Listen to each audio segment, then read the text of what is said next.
Amigos, hoy nos acompaña la diputada local Hortensia Noroña, quien aparte de traer una agenda legislativa muy importante, ahorita es la presidenta del Congreso. La hemos invitado pues para que nos digan qué es eso, hacia dónde va el Congreso. Diputada, gracias por permitirnos esta conversación acá en El Respetable. Al contrario, Bruno, muchas gracias por esta oportunidad y por poder platicar de qué hacemos todos los días en el Congreso. Para empezar por el principio, para que a todos nos quede claro, ¿qué hace una diputada o un diputado y qué es el Congreso local?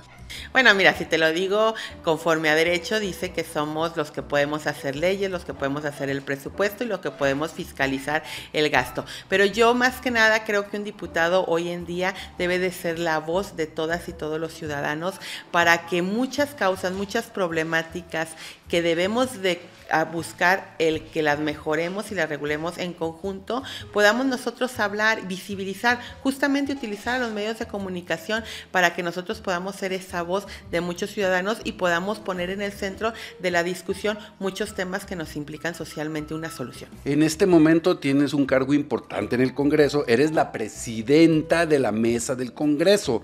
¿Qué es eso, la mesa, la presidenta del Congreso? ¿Cuáles son tus funciones? El Congreso tiene una cabeza, que esa es la presidenta de la mesa directiva, que tiene la representación diplomática y la representación legal del Congreso. Quiere decir que yo tengo que ver toda la parte legal, soy quien convoco a las sesiones, soy quien de alguna manera busca la coordinación y la resolución de las sesiones, y en todos los temas como amparos y demás la presidencia tiene esa representación legal, además de que de manera protocolaria también yo represento, o en mí se está representando el Poder Legislativo en las reuniones en conjunto con el Poder Ejecutivo y el Poder Judicial. Diputada, eres de alguna manera una diputada de oposición ahí, porque eres de una fracción que no es muy grande, está mucho más grande Movimiento Ciudadano, está grande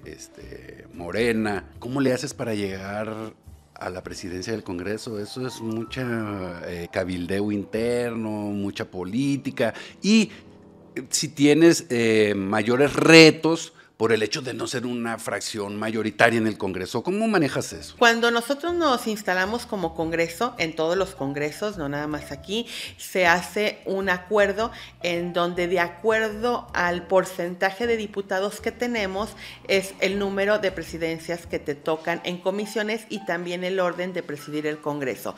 Dura 6 meses la presidencia, y es por esto que en primer lugar presidió MC con la diputada Priscila, luego Morena con el diputado José María, posteriormente el PAN con la diputada Mirel, y le tocaba al Revolucionario Institucional, quien tuvo a bien proponerme a mí como presidenta de la mesa, y así es como llego. ¿Cuáles son los retos de ser oposición? Bueno, es demostrar que aún en la oposición puedes construir, puedes llevar unas sesiones y un congreso en donde todos tengan participación, en donde todas las voces se oigan, y que sea un congreso equilibrado, en donde la armonía y las ganas de construir por y para Jalisco nos englobe a todos y no nada más a la fuerza mayoritaria, ni tampoco estemos secuestrados por alguna fuerza minoritaria. Hay una agenda muy interesante de temas ahorita en el Congreso, que me gustaría que nos dieras cuál es tu visión.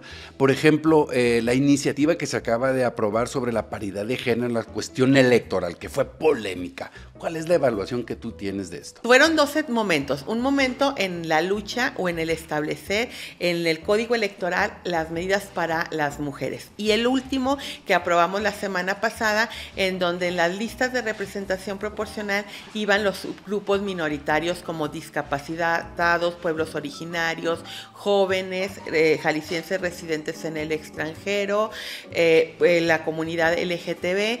¿Cuál es aquí el reto? El reto es que cada vez las propuestas de los partidos políticos sean más parecidos a la sociedad. Pero yo invitaría a todas y todos los políticos a que no nos quedemos solamente en la reforma electoral que nos preocupan a los que nos dedicamos a la política. Hay otras reformas y otra serie de temas que tenemos que discutir de cara al 2024. Y te doy un dato: la seguridad. Nadie estamos hablando de la seguridad ¿Cómo vamos a hacer para que el proceso del 2024 sea un proceso seguro? Las mujeres pugnamos mucho porque hubiera candidaturas en los municipios con mayor población.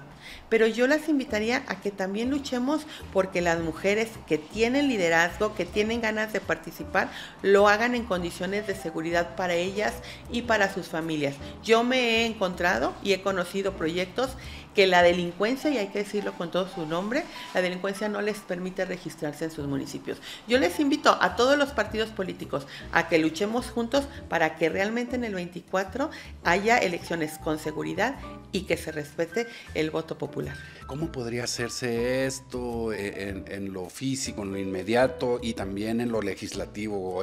¿Cómo procede esta propuesta? Es que tenemos que ver el tema de la seguridad en una mesa con seriedad, en donde estemos sentados el Poder Ejecutivo, el Poder Legislativo, el Poder Judicial y en este caso los partidos políticos. Ver cómo entre todos blindamos la elección.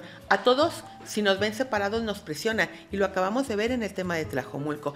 Es imperdonable el que en este estado hayan grupos que quieren meter el terror en nuestros habitantes. No lo podemos permitir. No podemos dejar que avancen con esas prácticas y tenemos que unirnos todos como el Estado. El Estado no se conforma por una persona. Aquí lo conforman 3 niveles de gobierno y 3 poderes, con diferentes opciones, con diferentes perspectivas, pero es momento de que nos pongamos en la mesa, nos pongamos de acuerdo y tracemos una ruta y les pidamos a la sociedad que nos apoye, porque ese es el gran tema, ese es el gran reto. No estoy culpando a nadie, estoy pidiendo que a todos se nos convoque a proponer la solución, porque lo que sí no podemos es seguir teniendo expuestas a las y los jaliscienses, ni podemos permitirles a los delincuentes que sientan que ganaron la batalla.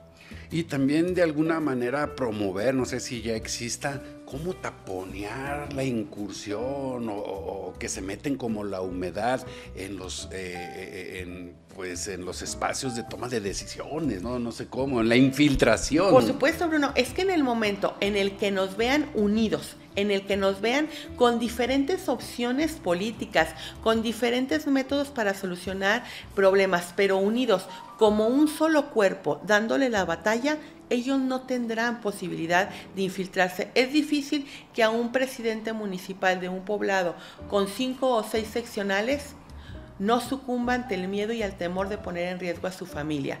Pero si él siente el respaldo del Estado y los partidos políticos sienten el respaldo del Estado para proponer a las y los mejores jaliscienses para las próximas elecciones, el crimen organizado no se meterá más en los comicios electorales. A propósito de estos temas, hubo una reforma al Poder Judicial, ¿no? Recientemente, ¿en qué consistió esta? Y para empezar, ¿qué es el Poder Judicial y en qué consiste esta reforma, diputada? Siempre se ha buscado, y creo que es algo que siempre tenemos que estar trabajando, la independencia, la autonomía y el fortalecimiento de los poderes. El gobierno tiene 3 poderes, el ejecutivo, el legislativo y el judicial, y siempre ha sido un tema la capacidad económica que tienen esos poderes, porque la mayor concentración económica siempre estará en el Ejecutivo, entonces siempre es el que propone los presupuestos, el que digamos de alguna manera va trazando la ruta.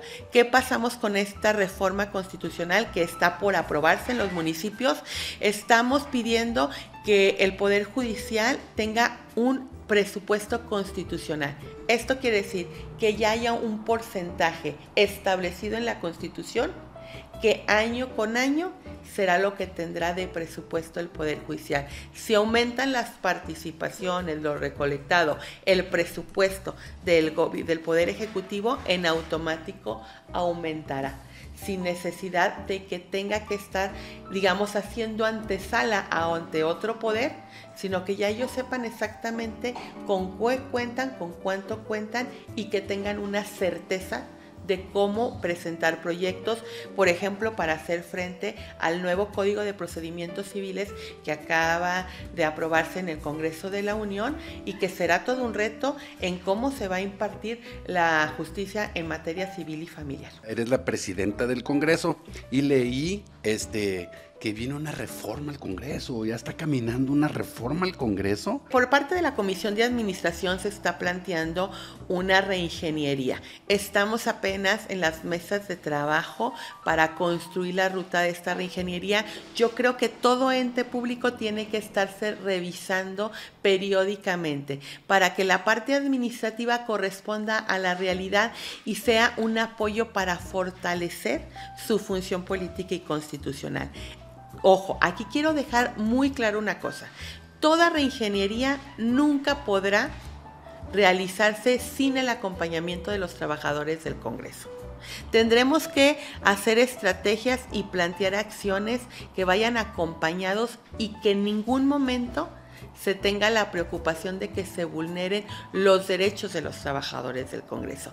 Estas son reformas que se deben de plantear a largo plazo. Por ejemplo, lo que se está planteando de una campaña en donde pueda haber una jubilación o un retiro adelantado, pero eso debe de partir de la voluntad de los trabajadores, no por una imposición ni por una coerción de parte de los diputados. Diputada, eres la presidenta del Congreso, vas a estar los próximos 5 o 6 meses al frente. Hasta el último de octubre. Hasta el último de octubre. ¿Eso no te va a quitar operación para ser candidata a gobernadora o presidenta municipal o algo así?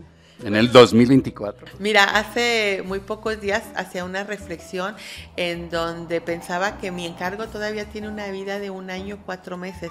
Quizá las aspiraciones de el titular del Poder Ejecutivo Federal de querer que nuevamente siga su partido político es lo que ha hecho que se adelanten tantos estos tiempos y que las instituciones y los poderes pensemos que ya se nos agotó nuestro periodo. Creo que hay mucho que hacer, mucho que trabajar. En eso sí coincido con Samuel García de MC, que sí, es en lo muy poco que coincido con él, porque no me parecen adecuadas las políticas que hoy tienen sumidos en muchos y graves problemas a Monterrey. Pero en eso sí coincido, en que tenemos todavía mucho que ejercer nuestros cargos y que nos empecemos a preocupar en enero de cuál será nuestro futuro una vez que estemos en los tiempos electorales. Yo hoy estoy muy orgullosa de representar el Congreso del Estado de Jalisco, muy ocupada en esto. Y mira, Bruno, cuando uno hace bien el trabajo que le corresponde, eso hace que los ciudadanos lo califiquen. Y cuando el partido en el que uno milita, le da alguna otra oportunidad, no hay nada mejor como regresar con esas personas con las que uno trabajó y seguramente tendrán una opinión positiva de uno y le ayudarán a hacer alguna campaña con mucho más facilidad y mucho más ágil. Pero debo de aclararte, en este momento Hortensia Noroña no le interesa ser gobernadora. Hay muchos otros planillas y hay muchas otras boletas en donde sí le interesa a Hortensia Noroña estar presente, pero en la de gobernadora por este momento no. Pues diputada Hortensia Noroña, presidenta del Congreso local, muchas gracias por esta conversación, siempre tan ilustrativa acá en El Respetable. Al contrario, Bruno, muchas gracias y de verdad invito a todas y todos los jaliscienses a que acudan al Congreso del Estado porque ahí su voz se va a escuchar.